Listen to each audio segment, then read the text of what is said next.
All right, everybody, welcome to another episode of Soft Elbows. I'm one of your hosts, Steve Yonda. To my right, left, who's to say? Oh my We God. never know. Uh, we have Abby Richards. Abby, how you doing tonight? I'm doing great. And our special guest today, I'm going to get it right. Just you guys watch. Eva Katsaros, who Very lives nice. all the way down in Richmond and is driving because as she understood the assignment. She knows that when we do a recording, at least one of the people involved has to be in their car. She got it. She understood. Yeah. Eva just got done competing at Nationals where she went 3 for 6. Went what? Oh, we're going to talk about that reaction. That was not the reaction that you should have had. Snatched 90 kilos and I guess was unsatisfied by that, judging by the smirk or the scoff. What are we calling it? A scoff. It looked like a scoff to me. We'll dive into that. And then clean and jerk to 102 kilos, which again, I think is quite impressive, but perhaps she'll disagree. Eva, how you doing?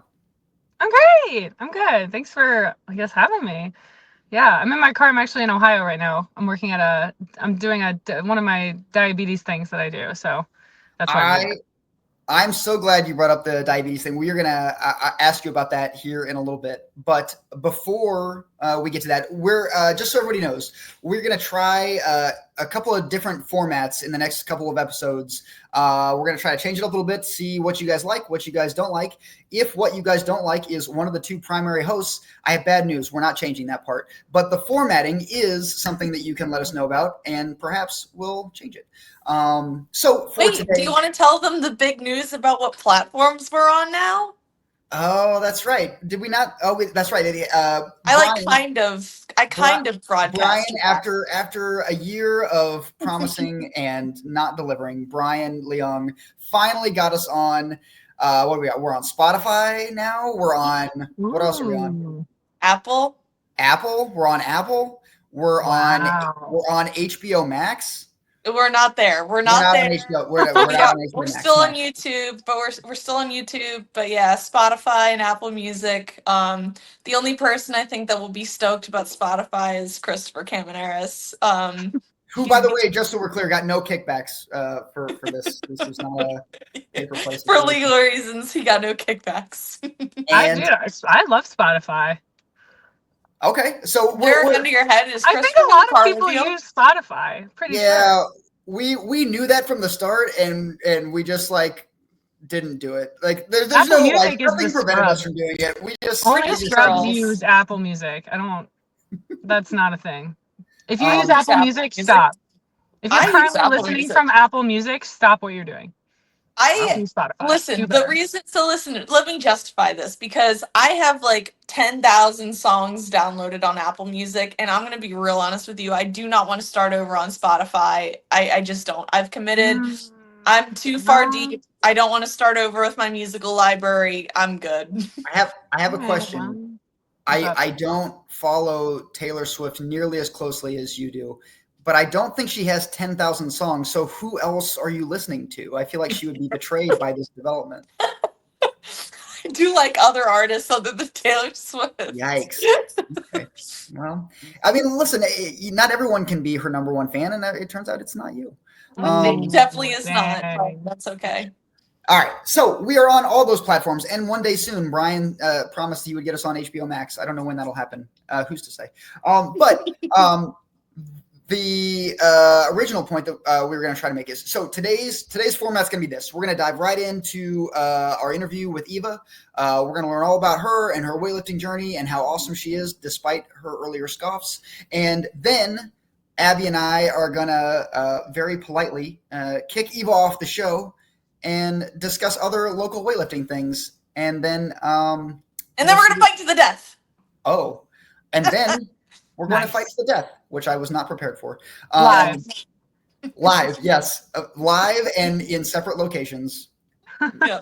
Unclear how this is going to happen.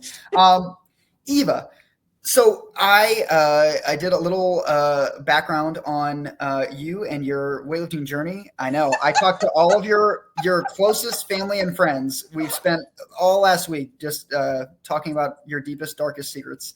Oh, no. But I understand you maybe in a reversal from what many people do, you did weightlifting first and then transitioned to CrossFit. Is that correct? Correct. Yeah. How did that? So how did you get into weightlifting? And then what made you want to do the opposite of what most people do and go from weightlifting to CrossFit? It's honestly a really interesting story. So when I was in college, the reason I got into weightlifting, I did when I was in college, I was in a sorority and we did like Greek weeks, like sports basically. They're like, like kind of off brand types of sports. And one of them that we did, like I'm trying to think of what some of the others were. There were like really silly things like egg toss, and then there was like a pyramid building one where people would do it for time. And people got really into it. And my specialty was always rope pull. So it's like extreme tug of war. We dug trenches in the ground and it was 10 on 10, 10v10. And the rope is like the size of like the ropes that you climb in a CrossFit gym. It's like a huge rope and there's a ton of tension on the rope. So like there's barely any movement, but it's a strength based, like you're like in the ground, in the dirt. It's like really grody. And I say this all the time. If rope pull was a real sport, I would quit weightlifting today to do it. Like I loved it so much. I love that. And I was really good at it. I was always one of the stronger pullers. So I was like, oh, I'm probably pretty strong. So I literally sought out a weightlifting gym. I found the barbell club that I first joined. This was in Ohio. And full circle, when I walked in for the first time and the club was training, my old rope pull coach was in the club of like 8 people. You And had I was like, coaches for Justin? rope pull? He was like, what's up, Eva? I was like, ah. So then I started lifting, and then CrossFit came in actually during the pandemic because my club, who I had still been with since, I started lifting in 2018, and then in 2020 when the pandemic happened, we rented our weights out to each other just as like a way to keep lifting. Sure. But I didn't have anywhere to put them because I lived in a big apartment, so I couldn't put them in the garage because they'd probably get stolen, and I couldn't put them in my loft apartment because I didn't have the space for it. So I would like drive around to parking lots and set up and lift and then put everything lived in my car. So I just got really burnt out from doing that because my sessions would be like 4 hours at minimum because it just took forever. So I just started doing CrossFit as a way to like do something. And I really liked it. And I just did that for a couple years. And now after meeting Sarah and talking to her about coaching, kind of figuring out that we'd be a good fit, I decided to go back. Plus my gym that I go to it's a new gym and I really like the space. So we're not just gonna like slide by hold the on, rope I can't pull. hear you. Hold on. No. Why can't I hear you? Hello? I don't know why I can't hear you. Oh. You just went away. It's like a dream scenario for someone to not be able to hear Can me. you hear me? We can hear you. Yes. Let me try this. Oh, I see. All right. Now? Hello? Can you hear me? Yes. Yeah. Can you hear us? Oh my god. Oh no. For some reason it's picking up my AirPods. Do you want to put your AirPods on? I don't think she can hear us. I think that's the problem. Sticking an AirPod in. You know? Okay, I can hear you. Yeah. It wasn't open. I don't know why it just decided to connect to my AirPods. So maybe did the case die? Because sometimes I don't. Oh, anyway. All right. I digress. Steve was about to ask you a prodding question. Okay, go ahead. We're not just gonna like pretend like we're not just gonna like slide by this rope pulling thing. So what made you I said made as if it's past tense. I'm sure you could still demolish people in rope pulling or whatever the verb is. What makes you such a phenomenal rope puller? Roper makes it sound like you like worked on a ranch. So rope puller, how about that? I don't know. I mean, I was always just pretty strong. So the way that it works is like you put your feet in the corners of these trenches, and then you like you have like a grip on the rope in your armpit, and then you like push with your hips and your legs to So do you the squat. polling part. Yeah, You it's like essentially are doing a it's squat. basically like your first poll, pretty much. Like the first two polls of the lift is your rope. But Wow. you like hang out in that extension the whole time. So, and I just was Yes. always like strong. Like I always would like beat people when we would do like pull-offs and stuff. So it was, and I wasn't like, I was never, I'm not like that much bigger than, the other like kind of big girls that would be interested in doing rope. So I just was like, I must be pretty strong, you know? What was your athletic background? What sports did you do growing up? Growing up, I swam for a little bit. I did Okay. some competitive swimming, and I actually did competitive rock climbing in high school. So I've never Very, done a yeah. normal sport. What Both of area those did things I think make sense for a very strong rope pull. You what say they area do did make you sense? Yeah. what Yeah. area did you go to high school in? I've never heard of a high school having a competitive rock climbing team. It wasn't through my school. It was Oh, through just one of the gyms in the area. That's so So most cool. most climbing gyms that you would go to now, probably most of them have a team since it's like in the Olympics and everything. But, it's a newer sport. So That's it was a lot of cool. fun. okay. So that got you into weightlifting. You did weightlifting for 2-ish years. The pandemic happened. Mhm. You got tired of lifting in parking lots and loading and unloading your car. So you I have a started. whole highlight reel on my Instagram. It's called A Time because it was a time. So if you want to check it out, there's plenty of content there. All right, so you started. So you went from weightlifting into CrossFit. We've asked people about their transition from CrossFit to weightlifting, but how did you find the transition from weightlifting to CrossFit? Like, how was it? Yeah. I thought it was interesting because I was always like, I really don't want to do cardio. And I always thought I would just be bad at. I'm a pretty bad runner in general. I'm just not like a cardio person, so it was always pretty intimidating. But it was cool getting kind of good at that. It was cool being really good at the lifting part, and that helped being bad at other things. I think that's a Okay. big thing with like your mentality in a lot of sports in general. When I scoffed at the beginning of the podcast and my totals, but I've gotten so much better with my mental sort of game with lifting, and I think part of that is from CrossFit. Because when I went into it, most people when they go into CrossFit, they kind of just suck at everything. And I was pretty bad at most things, but I was good at lifting. And actually, I say that I feel like most people in CrossFit, they're good at one thing. Like you probably have a running background or a gymnastics background. And I think it really helps to be good at something and bad at other things to just kind of, it's just like humbling but you still feel good about yourself. Um, and I also got really strong. I feel like working a lot of the smaller muscles and things really helped my lifts in general. So And I really, I got a lot out of it.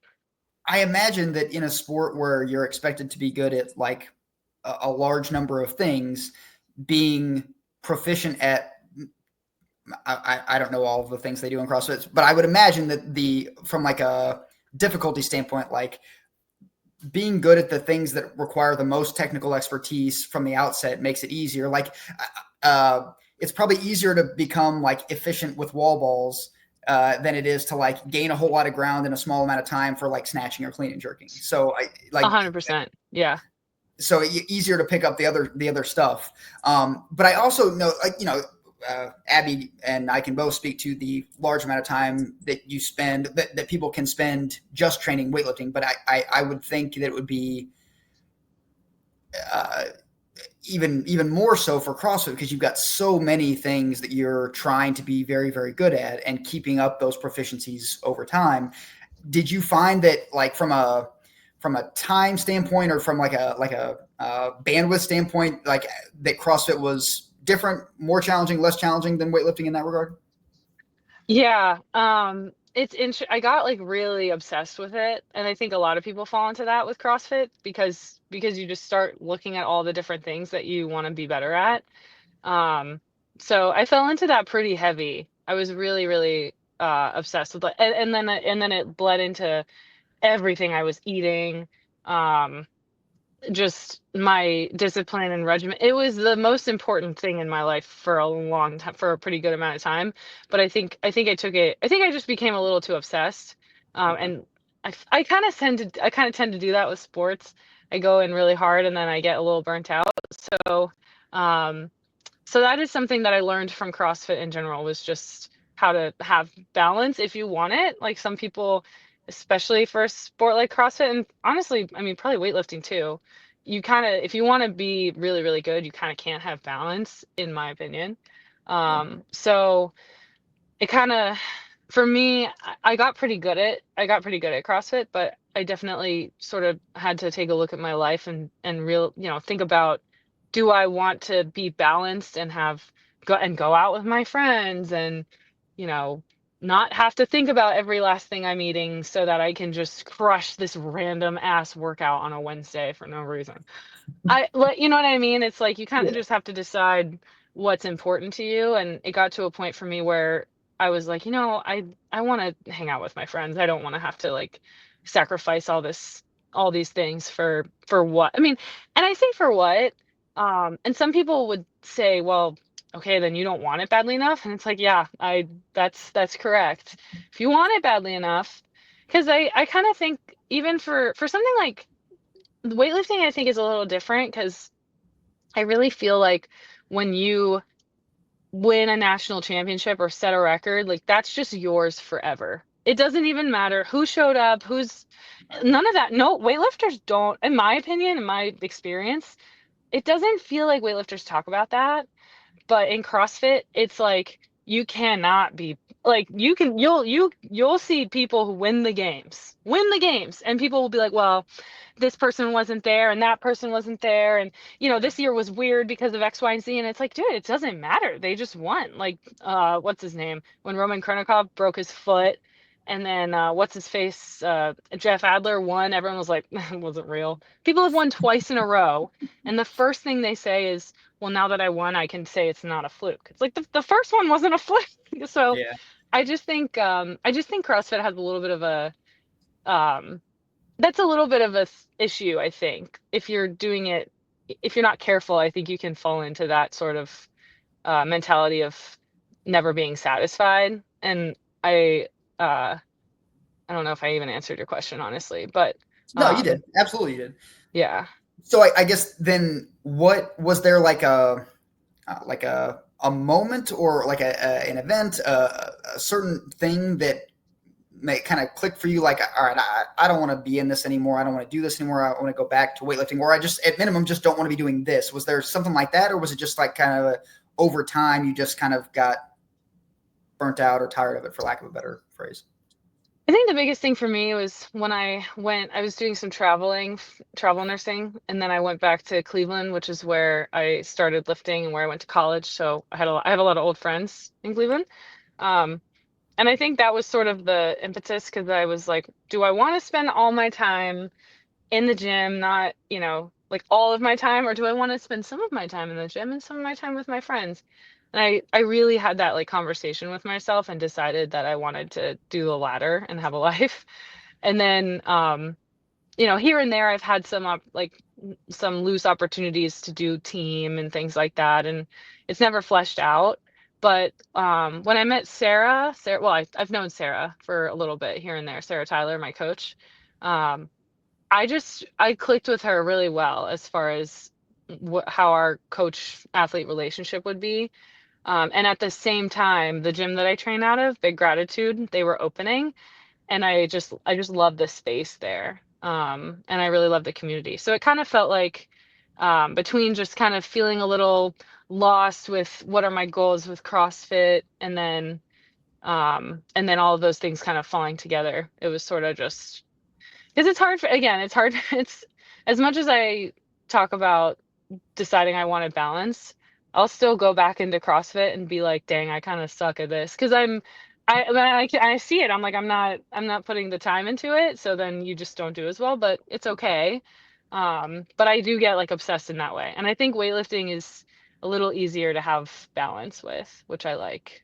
That is fascinating to hear, because like it's a good like perspective issue, because many of the people that I know are, and to various degrees, like myself and Abby are probably on this list of like just like obsessed with weightlifting and like training and like organizing, your schedule and your life around like, okay, well, if I go on this trip, I got to find a gym to train at and like all this stuff. Like, but to hear you say like comparatively that you find it to be easier to kind of have that better balance with weightlifting as opposed to CrossFit is just, I don't know. Abby, are you as surprised to hear that as I am, or is it just me? I think I'm kind of in between. Because to be frank with you, like I've kind of found ways with weightlifting to have a decently healthy balance where like and this is just kind of one of the ways that I've grown, I think, as a weightlifter is like old Abby would have, been this obsessive weightlifting creature that Steve and Eva are talking about that would have, anytime she goes out of town, I'm going to find a gym. I've got to do this. I'm going to eat this, la, la, la, la, la. Whereas like now I'm way less stressed about, if I'm going to go away for a weekend, like this past weekend when I was in Ocean City, like I didn't think about the gym once. Not at all. Like not a thought crossed my mind. Old Abby would have been stressed that she missed one day of training that week. And like I think I'm in a good spot where like I can take a 3-day weekend or, I can strategically place things throughout the year to give myself a little bit of a break and not freak out. Now when it's crunch time, yeah, I'm gonna be a little more obsessive. Like when I'm leading up to nationals, my friends and family are gonna have to understand that, there are some sacrifices that I'll make, or like, I will find a gym if I'm going somewhere. I will pay a little more attention to what I eat. I don't drink anything. Like, yeah, like I'm gonna be a little more obsessive. But when it's in the off season or I'm recovering with a bionic elbow, like I'm gonna have a little bit more of a life balance. And so I think I'm perfectly in the middle of each of these points. And it's not that surprising that like it's easier to find balance with weightlifting. Because I do feel like when you get into the elite CrossFit realm, like they have to be good at so many things. Like there's a reason that most of them don't really have jobs and like they're getting all these sponsorships. They can get paid to do, hours and hours and hours of training and recovery. And I don't know. I think I don't, I'm a little surprised just because I know that like I do get kind of obsessive and I was obsessive, but like I'm not that surprised.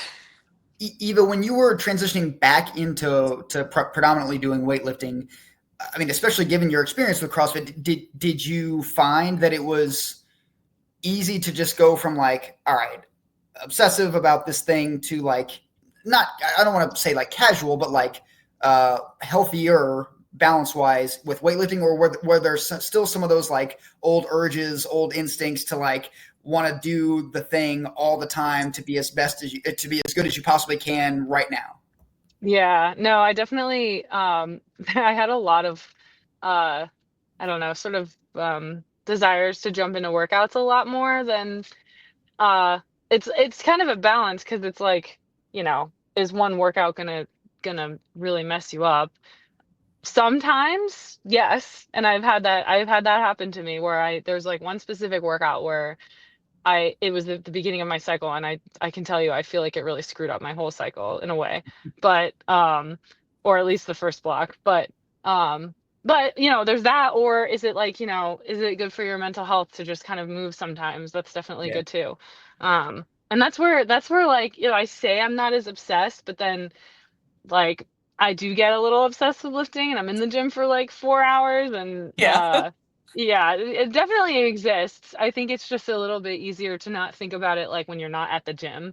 I think like what you're Agreed. eating and all that stuff, depending on what your weight class and how that relationship is, I think that's just, you can make it easier for you if you're not at the elite level. It's just easier to not think about that kind of stuff. In my experience, in my opinion.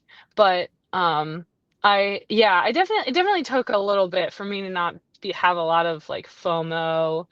And I think part of what helped is just getting a little better at lifting with the training and stuff. So I think it was kind of, I think until I started seeing improvements, I was still a little bit like, am I doing the right thing here? And should I be doing that? But We've all been there. yeah. You mentioned your coach Sarah Tyler, who's a friend of the show. Mhm. So she trains mostly out of RVA weightlifting in Richmond. You, I know, train at Big Gratitude CrossFit. Did you meet Sarah at RVA, or did you meet her? How did you come to be connected to her? So I saw Sarah just like in the ether. When I was really grinding with CrossFit, I remember just seeing her at RVA when I would like show up and work out by myself in the corner for 6 hours. And so similar thing at one of the first times I dropped into mid-low, I think I was doing some kind of a cardio piece or something, or I might have even been doing the WOD with everyone. But she was lifting, and you know, I have my, expectations of people lifting and whatnot. I saw her with, I think it was like 55 on the bar, 55 kilos. And I was in my head, I was like, oh, she's probably doing like deadlifts or something. And then she like snatched it for like a double. And I was like, oh, who is this?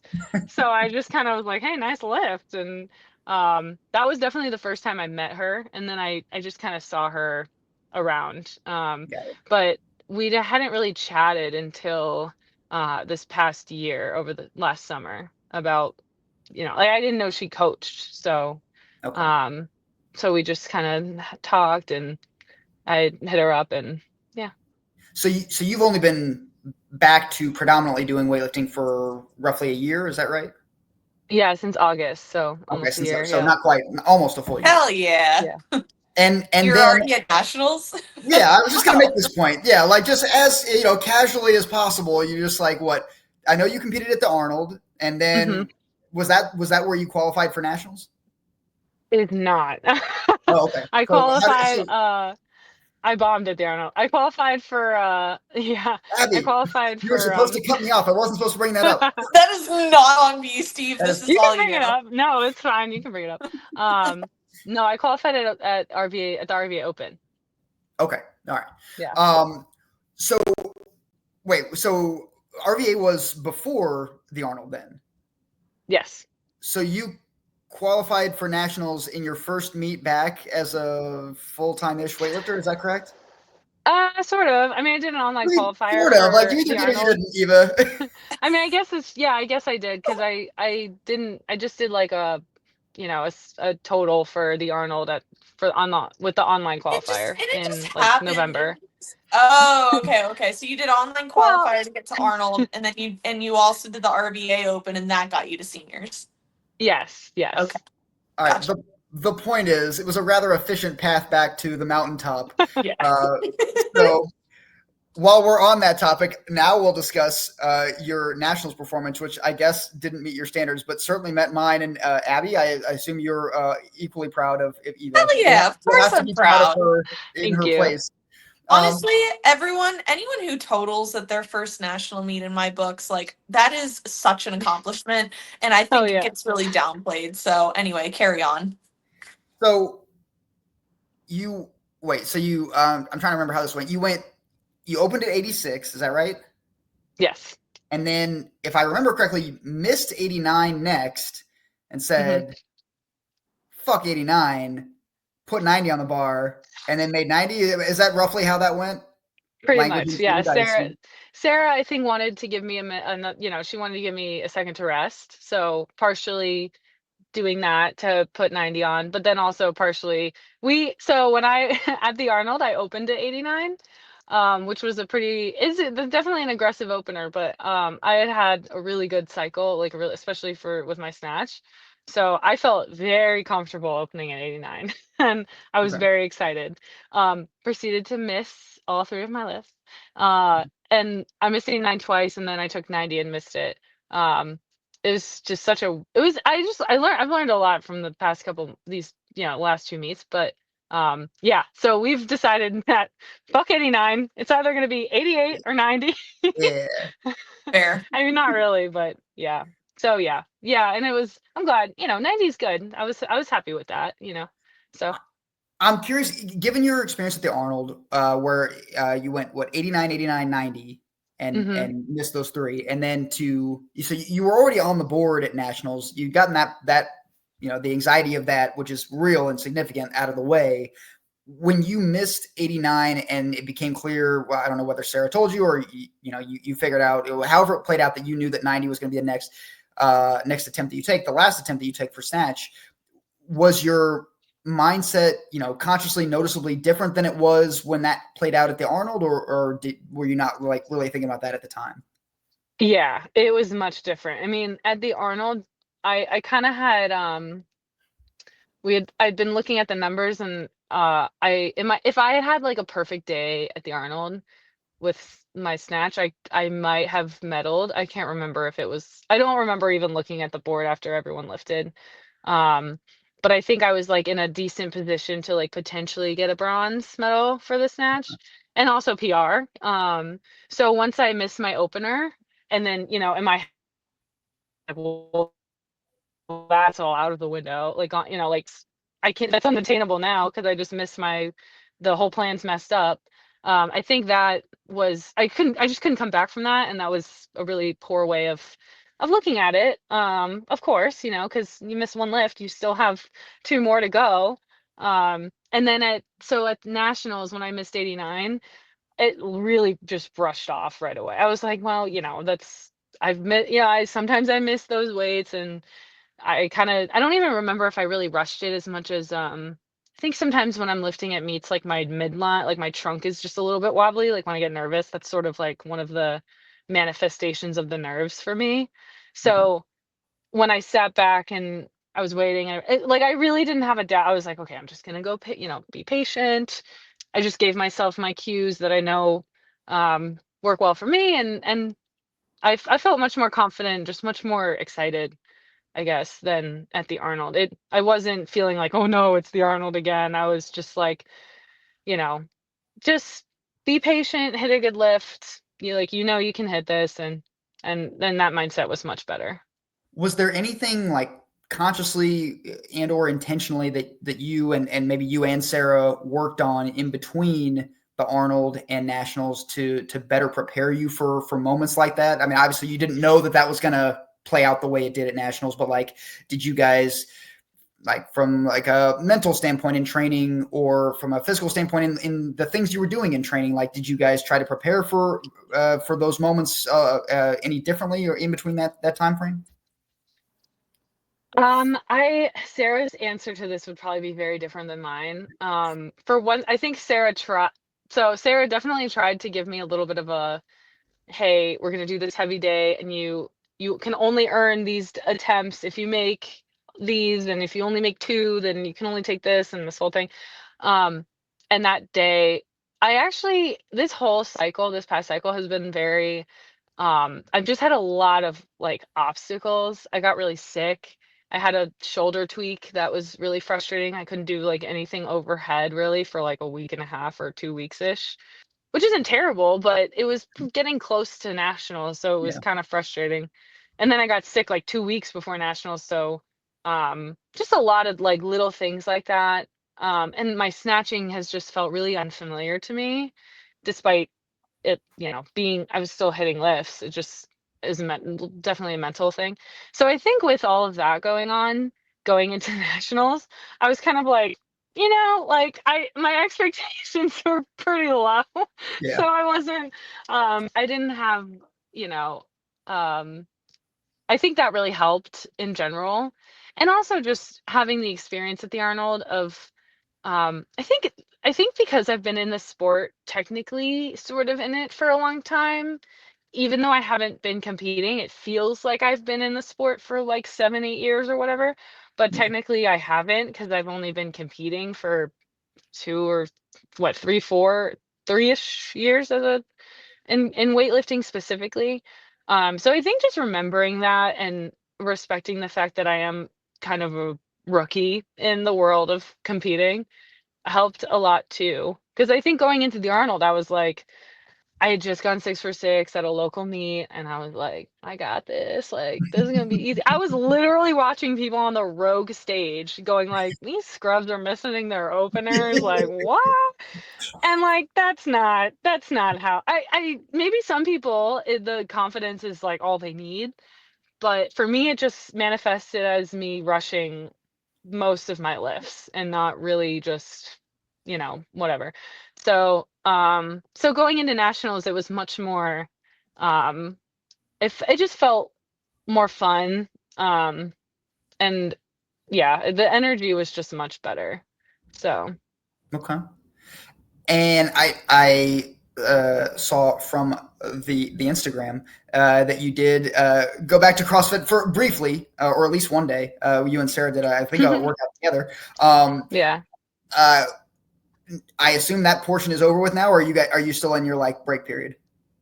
Well, since I'm in Ohio right now, I won't be really doing too much this week. So yeah, I'm still, and that's another thing about just what we were talking about before, as far as um the mental, balance, or maybe difference between something like CrossFit and weightlifting. I do think with weightlifting, one of the ways to keep yourself from being super obsessed and a head case about it is taking breaks. Because I really think weightlifting is just so mental. And so, I mean, it's rough on your body for sure, but I, I mean, yeah, it's really rough on your body. That's why, in my opinion, I think taking long, couple week long breaks, if you can, I mean, if you're at a certain level where you feel you can't, I think that really helps with the longevity of enjoying the sport For and sure. and everything. Yeah. Before we let you go, I wanted to ask you about a cause that I know, or I've heard from talking to your closest friends and family members, that you are very passionate about, which is awareness for diabetes. I understand it kind of one is part of what you do for a living. Is that right? Yeah, yeah. As of right now, it's kind of a side gig. Oh, I've been a nurse for 6 years, but I've started working with the type 1 community before I was a nurse, but been doing it since. And I'm in nurse practitioner school now to work in endocrinology as an NP. So yes, just in the transition part of that. what do you mind me asking? What kind of drew you to that cause? I mean, there are any number of things you could have been drawn to. What got you hooked on that one? It was kind of random. I mean, I grew up going to a lot of summer camps and working summer camp like every single year since I was like 13 or maybe even 12. Um, and so for my nursing degree, we had to do a project, and I just chose this camp because I was like, well, I love camp. So that would be really fun to do my project at a summer camp. And it just completely, it just, I've come back ever since. I got really passionate about helping the population. It's just a really hard disease, and a lot of people with type 1 they're, they're misfits because it's just a very misunderstood, and they get bullied and things like that. So, just having awareness for it, and I don't know, it's also it's kind of fun for me because part of the caregiving part is number crunching and dealing with the technology and figuring out how to edit their regimen to help work with their lifestyle and everything. So it's very mathy and very just kind of nerdy for me, and I like that. Okay. But I have a lot of passion for people that, they have to go to the doctor, and doctors that don't know about it and kind of shit on them. It's like the one place you should go where you Sure. don't feel judged is probably your like your endocrinologist. And I don't know if you guys follow, I'm sure you know her, you know of her. She's getting real big. Ava, I don't know, I don't want to botch her last name, but Ava You.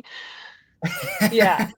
She Yes. has type 1, and she talks pretty openly about it, and she's crushing the type 1 and the weightlifting game for sure. So, yeah. I know you're friends with Jake Rowell at RVA, and I know you also competed at Lift PD. You were at the clean competition in May. What if? Hear me out. Hear me out. What if we create a second fundraising event, and it's just a giant rope pulling contest, and Uh-oh. every single time you win, the loser has to donate X amount to your type 1 diabetes cause of choice. And this is the trick of the event. Every time, if this were to happen, which I'm not confident it would, but if someone were to beat you, they would still have to donate to your type 1 diabetes cause of choice. It's really, it sounds like a no-lose situation. And it might be the best idea I've ever come up with on the show, which is a low bar to clear, but I've done it anyway, you know? No, I love the forced donation part. Like, you know how people are like, donate what you can, it's fine. No, we pull out your wallet. We have Apple Pay. Let's see it. Shell out. I love that. That's great. I'm down.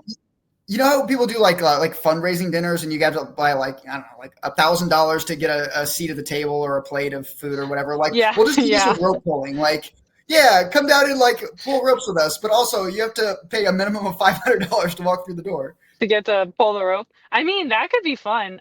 We could do like a tug of war rope pulling, like, bracket style, like competition thing, and it's all for charity. That would be like, yeah, that would be fun. I love this idea. Are you competing at WSO championships? I'm not, but I'll be doing, I think I will, I might be doing the fall brawl. I'm not sure yet. And then I'll likely be doing finals, but also haven't figured that out. Since you're not doing WSO championships, what I hear is you're available to pull rope in the parking lot and raise money for type 1 diabetes. Did I understand you correctly? Is that? I mean, I was planning on being there to like, help out or whatever. Perfect. So it sounds like, yeah, why not both? All right. Our people will talk to your people. We'll have our own competition in the back. Okay. Forget that weightlifting thing. We will, we'll sort out the delights. Eva, thank you so much for joining us. I don't know how to smoothly transition other than to say we need you to leave now. But it's been such a delight. It's been such a delight to talk to you, and you can come yap on Soft Elbows literally anytime. I'm gonna eat the rest of my chicken and mac and cheese. That's what this is. I can't believe we made you wait to do that. You should have just been doing that. This is like my third serving, so don't worry about it. Nice. All right, Eva, enjoy your meal, enjoy your trip, and we'll talk to you later. All right. Thanks, guys. All right. Bye. Bye. All right, Abby, it's just you and me. All right, we're gonna lead with the important question. I think after hearing from Eva, everyone wants to know, in a rope pulling contest between the two of us, who prevails? Wait, who? The two of who? You and me? Yeah, obviously we would both lose to Eva. All right. Like we're not even like we're not even gonna ask that question. I thought you were asking between me and her so that you could like humiliate me. Okay. She would absolutely, even if you and I teamed up on the same side against Eva, she would still beat us. Absolutely. She's a trained rope puller. Yeah, absolutely, 100%. Don't duck the question. Probably you. Wow. Yeah. I don't have any faith in myself. Didn't expect you to just roll over on that one. Yeah, well, I pick and choose my battles. I know my strengths. All right, let's talk about some current events. Is that a segment we do? Tough Temple Open was this weekend. I know you were there both days. I was there for part of one of the days. What did you think?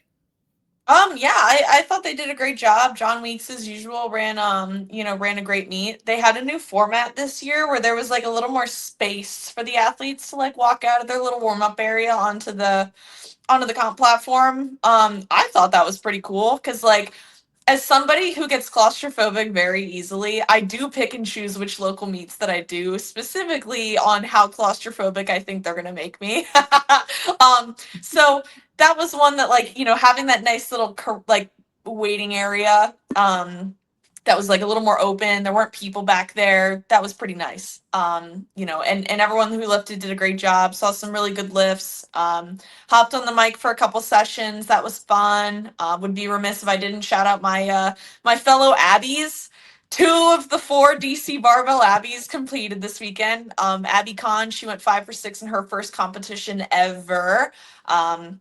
So congrats to her. And then Abby Johansson, who is one of my training partners, she competed this morning. She went 6 for 6 at a brand new bodyweight class. So congrats to Abby.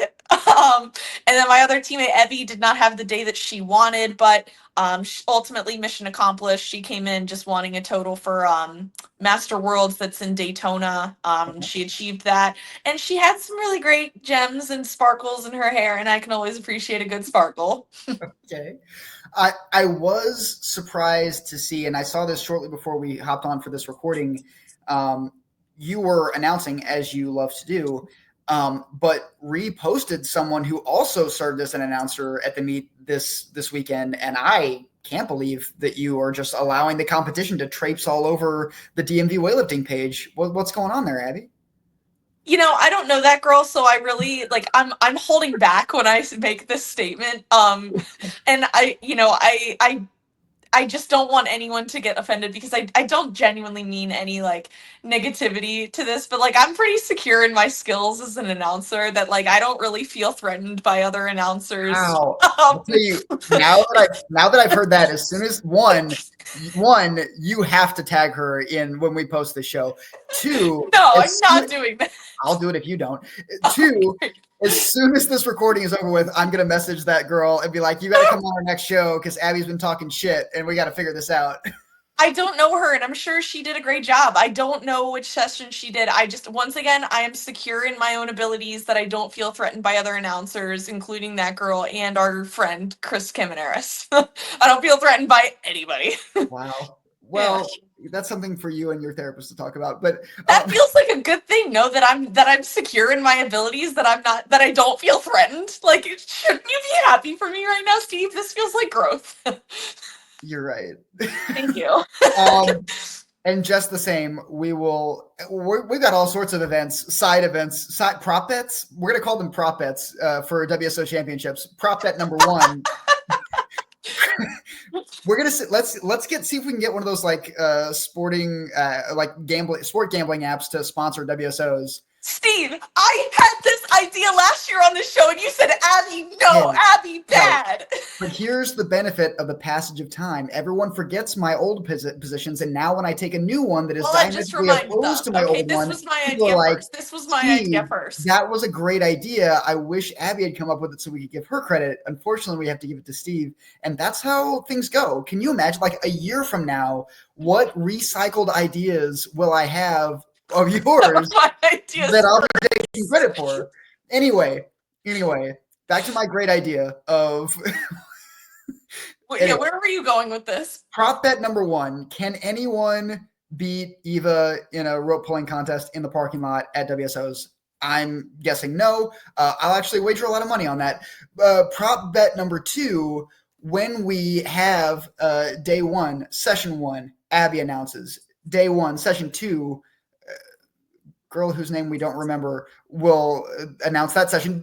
Day one, session three, Chris Kamenaris.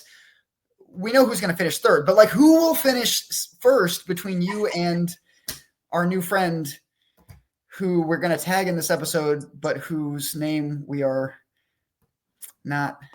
You know what I could do? This is where the show went. I think this is where the show goes out. This is our Chinua Achebe moment. Things fall apart. What?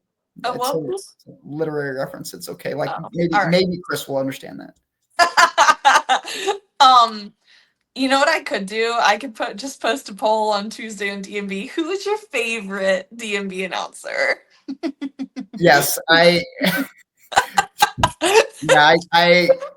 can't wait to see the mystery of what the results will be. As you just create a bunch of Instagram accounts and vote for yourself all day. All I'm saying is that when I said, what do you want to see at a local weightlifting competition? 50% of the responses were Abby on the mic. Yes, but only 2 people voted, and one of them was one of the Abbies at DC Barbell. You can cook the books any number of ways, Abby. That's fine. You know what? How about this? How about I never hop on the mic ever again? I'm taking my ball and I'm going home. I don't want to play with you guys anymore. Yeah, Steve's all right. Let's try to get this show back on the tracks. Yeah. Anyway, any other noteworthy events, interactions, performances from Tough Temple that you want to discuss? there were a lot of people I think that had their first meet. It's some people had their first meet back after a while, and I thought overall everyone did really well. I am almost positive I didn't see a single bomb out while I was there, and so that's great.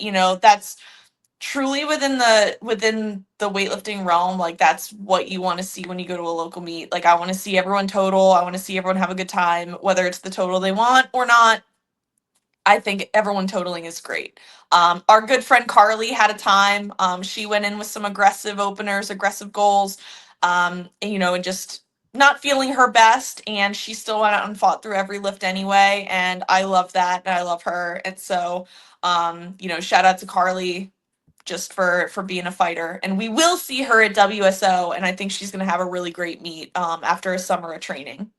The Carly she's referring to, for anyone who doesn't know her sorry. first name, she is in fact not on the same level as Cher in terms of popular notoriety. Not yet, anyway. Yes. Sorry, Carly, not yet. The power of yet. This is Carly DeRose. She trains out at Route 7, Dido training. Kevin Pay, another friend of the show. But I agree. I was there. I was loading that session.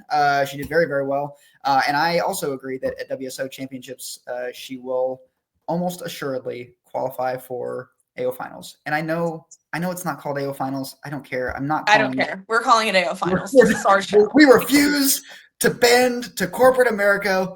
We're not calling it the Virus Open or the Virus. Shit, I'm wearing Virus right now. Oops. What a traitor. Steve, you for had all the complaining you do.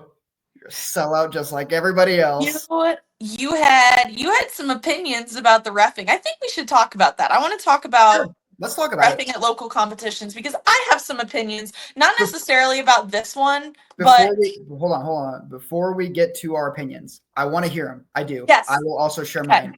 But let's open with this preface. Thank you to everyone who volunteered at Tough Temple Open.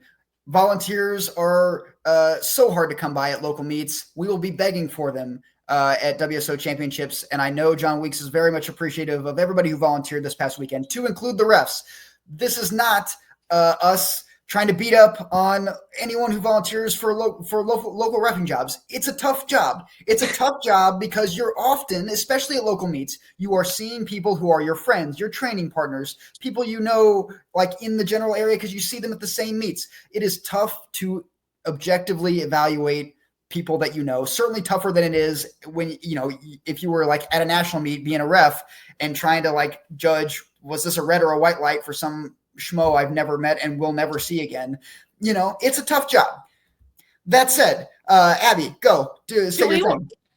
Well, first of all, you were the one that texted me about this. We were mid-session, and Steve was very unhappy about some of the generosity of the white lights, which the irony of this was Steve texted me, the biggest elbow sympathizer in the DMV. I am a press out non-believer. Like it was comical. The irony was there. That being said, there were some generous whites. And there is a reason that I like to be on the mic and I don't like to sit on the chair. And it's not just because I get to make an ass of myself with a microphone, which is another part about why I like announcing. An added bonus for the rest of us. An added bonus for everybody. But I hate reffing. I do. And truly, like I should not be in the ref's chair because like this poor citizen, I would be incredibly generous with the white lights. And that's just not how it should be. It's not. I think that there should be a difference in I know that there are people who are like, well, it shouldn't matter whether it's a national meet or a local meet. If it's a good lift, it's a good lift. If it's a bad lift, it's a bad lift. I disagree with that. I think the goals of the two events are entirely different. At a national event, we are trying to figure out who is the best of the best. Mm-hmm. The scrutiny should be higher there. At a local meet, we're trying to A, have a good time. B, we're trying to support local lifters. And C, we're trying to grow the sport and get people excited about it. The fans, the coaches, the lifters, everybody.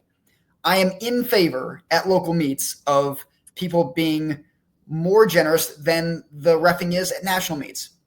But there is a line. There is a line.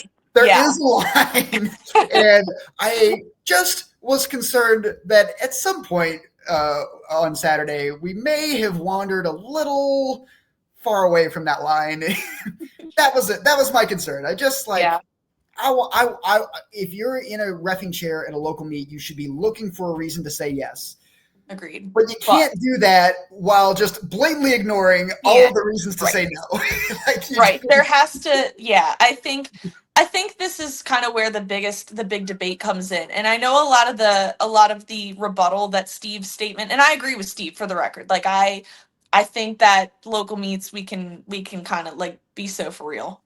Especially, you know what makes me cringe more than anything is when a really, really, really little kid goes out there and their elbow buckles like slightly and they red light that kid. Oh, I hate that so much. And that's sorry, go ahead.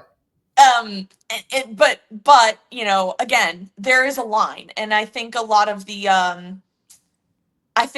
issues with like the press out rule specifically is because that line gets danced over so badly that the consistency is rough. And so to Steve's point, you know, I think we need to keep remember that we are at a local meet and maybe there should be a little more leeway, especially when it's not a record that's on the line. There's a little kid up there. It's some old dude that, like, you know, realistically, I wonder if he can climb the steps. Like, give that man white lights. Shocked that you would describe Mario that way on this show. That is wild. Dude, okay. Don't even former coach like that. That is don't even get me started. Mario, I love you to death. I know that you watch this show. Your lockout is sus, and I say it to your face all the time. And I still think it's impressive that you go out there with your sussy little lockout and you lift that barbell. Anyway, back to my point. When it's not a record on the line and it's something like that, like, yeah, you know, be so for real. But to Steve's point, you can't ignore when something is like really, really egregious. And the inconsistency in those calls, I think, is what creates a lot of this confusion for others. Yeah. And here's something else that, frankly, I also need to remember in my cold-hearted evaluations of other human beings who are just trying to help out and do a solid to the meet director. The experience, just purely, not even weightlifting experience, but the experience of being a ref at a local meet varies. There are people who are reffing for the very first time ever at local meets. Yeah. And there are also other people who've been reffing for, you know, years, if not, you know, decades or whatever. But, you know, at a national meet, that's not the case, right? Like, you have to perform at a certain level as a referee to even be in a ref chair at a national meet. So I think what we're getting at is I'm a jerk and I just need to chill out. I think that's the conclusion we've drawn here. Does that sound about right? I think that sounds okay. Yeah. And yeah, I know that's an ongoing debate within the community. So maybe I'll poll about that again about whether Steve needs to chill out or not. I think that's a great poll for this week. I don't think anyone disagrees that Steve needs to chill out. But I texted you before this podcast, Steve, because I had a really funny interaction that I wanted to share. So a few weeks ago, I dropped into CHFP, you know, to lift with our friends. I was seeing my mom the same day. My mom lives over near CHFP, and so it's just a very smooth transition from CHFP to my mom's. And this is something that happens within the DMV weightlifting community, I think often, is a lot of lifters will drop into gyms like CHFP on a Saturday morning, and, you know, everyone gets together. And I think that's a really beautiful thing. Anyway, all of this to say, I lifted next to this guy named Anthony Gisa. I think he did WSOs last year. I know he's been around the community. He's done a few local meets. Very nice guy. If you haven't met him, shout out to Anthony. He was really fun to have a platform next to. But what's really funny was Anthony, as many weightlifters do, was warming up at the empty bar. And wouldn't you know, he went right on his forehead with that empty bar and had a gigantic knot on his head. And he looks over at me laughing. He's like, this is horrible timing because I have a first date tonight. And we had a good laugh about it. And I was like, no, dude, you got to wear that like a badge of honor. You got to tell her exactly what happened. This is a great conversation starter. This is about to be, I was like, buddy, this is about to be the best first date of your life. And I can't wait to hear about it in the future. So today at Tough Temple, I was in between sessions. I went over, I spotted him in the crowd and I went up to say hi, how are you doing? And I was like, so tell me how the date went. Was that a great conversation starter or what? He goes, I'm still seeing her. And I was like, Mommy! Love that. Absolutely. And that was like, I loved that so much, like, and just being part of that story. And like, it was such a happy little update. And then I was like sitting there thinking to myself, because I too bonked my head on a barbell a few weeks ago, and it's still on my forehead. And it's been like 4 weeks. And so I'm like, okay, there's hope for me after all. If this works out between Anthony and whoever this girl is, they have to invite you to the wedding, and you have to give a toast or something. Invited. Like, I better be in the wedding. Oh wow. Okay. I hope does he know that? Does this girl know that? There's no way that she knows that I even exist. Great. And that I had this 5-minute interaction with her man. Any other thoughts on Tough Temple? Nope. No thoughts. Not a thought behind these eyes. Okay. In the coming episodes, I don't want to like commit us to the next episode because it may not come to fruition before then. But one of the things we discussed on our last episode after Nationals was at least my position that USA weightlifting should be open to the idea of moving things around so that the heavier weight classes, the folks in the heavier weight classes don't have to lift on a Sunday in front of no one and a half. So we reached out to some folks from USAW. They've been very gracious. We will have at some point somebody from USAW headquarters, HQ, whatever they're calling themselves. They will be on the show. They've agreed to come on the show and talk about it and explain all the ways that I'm wrong and misinformed, which will come as a surprise to none of our guests or people who watch this show. But as part of that show, we may, if we can pull it off, have a couple of special additional guests so that this can be more of like a Brady Bunch scene. You know, the intro to Brady Bunch where there's like, what is it, not 8 people in the thing? That's what the screen's going to look like on that episode, where we're going to have like 8 different folks trying to. What have you been doing? Don't worry about it. It won't be 8, but we do have a couple of folks who are interested in participating in that discussion, and I think we'll have valuable insights. So we're going to try to get that together for everybody. Again, maybe not next episode, but coming to an episode near you. That doesn't make any sense because we're not a proximal thing. All right. And also in coming episodes, we're going to talk, we're going to preview AO2, which is coming up at the end of August. I'm sure we'll have, as we always do, a bunch of folks going out to Fort Worth to compete in that. It was a great episode, it was a great event last year. Mm-hmm. And you get cowboy hats if you do well. That's cool. I love that. Are they doing that again? I don't know, but I hope so, since I'm committing them to it. Well, we're going to have to tell our friends that are joining us on the next podcast that we've committed them to cowboy hats. Yeah, I'm sure they'll love all the things I'm committing them to. I'm sure USAW is really concerned with my like demand list. Speaking of reward for doing well, Abby, do you want to tell the folks what they're going to get? For the folks that have signed up for WSO championships, do you want to tell the folks what they're going to get if they go 6 for 6? Yes, I wish I could also show you, but mine is in my car. Or did I leave it at Tough Temple?